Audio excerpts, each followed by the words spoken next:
The Flipping Realtor here, once again, to show you how to do your own fix and flips.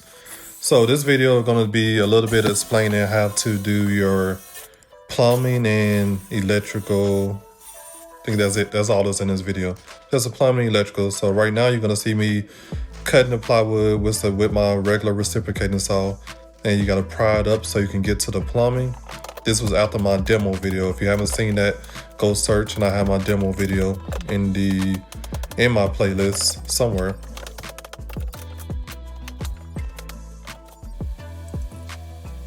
Here you're gonna see me running my 2 new plugs because I am gonna put a TV up there as my future video that you're gonna see.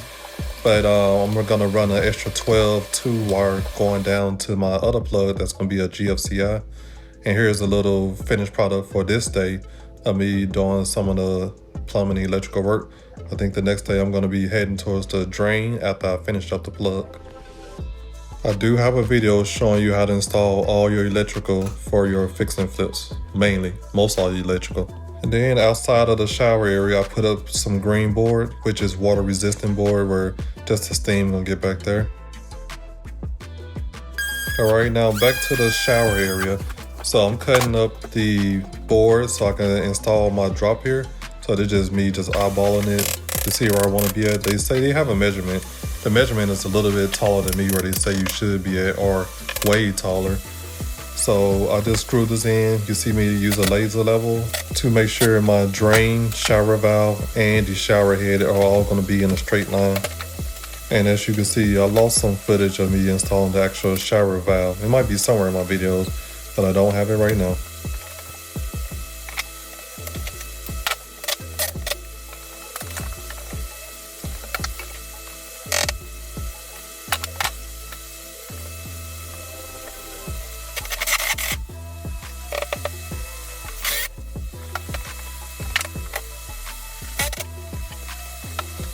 Here's a picture of how I had to redo my PEX plumbing because I decided to do a shower niche later after this video. So I rerouted the plumbing. That's one of the wonderful things of working with PEX. Copper, it would have been a lot harder to do.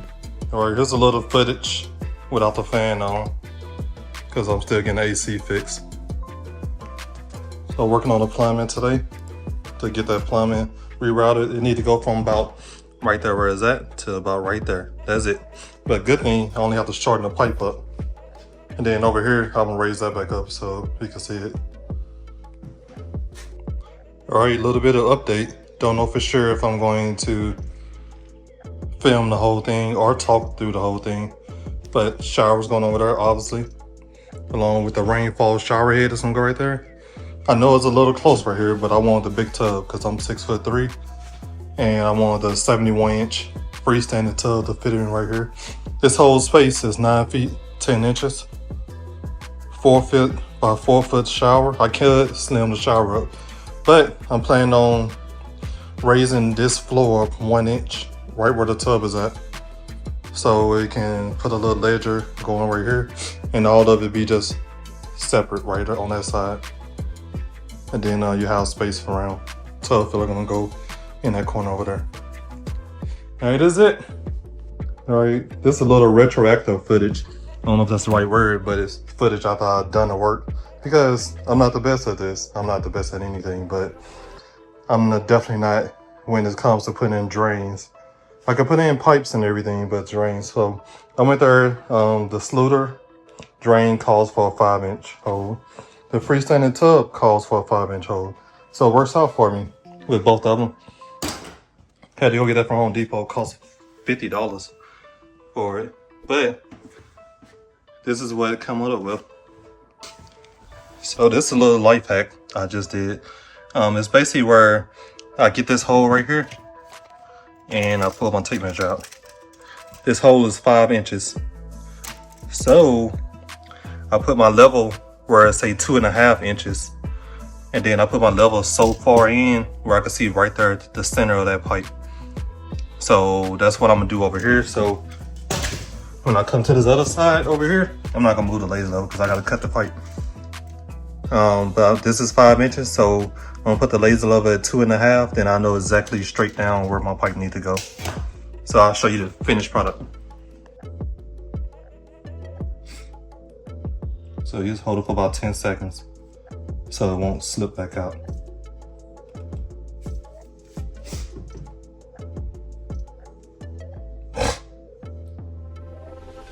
Okay, so now let's glue this other part down below. A little bit of purple primer, and you'll know if it's doing good if the letters start wiping off.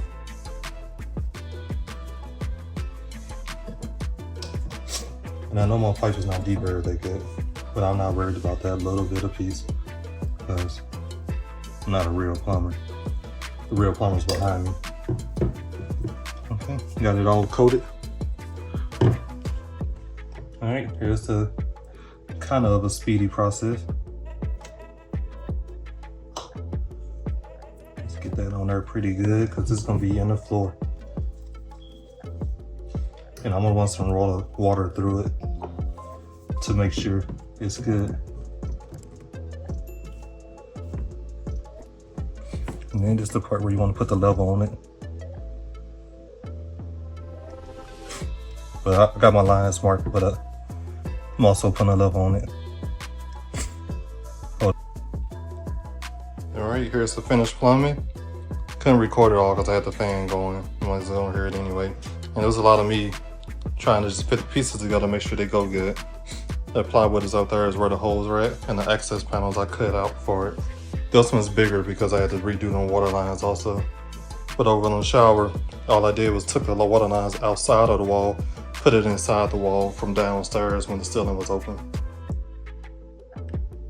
And that's a wrap on the rough plumbing. And another outro. Here's what to expect on the next video. I'm going to be putting up the rest of the go board and putting in my plywood for my tub area to build it up to my sluter pan. And then I don't know what else I'm gonna do, but that's mostly what I'm gonna do, waterproofing of the shower so I can get it ready for tile. Please like, share, and subscribe, and I'll be posting a lot more videos. Thank you.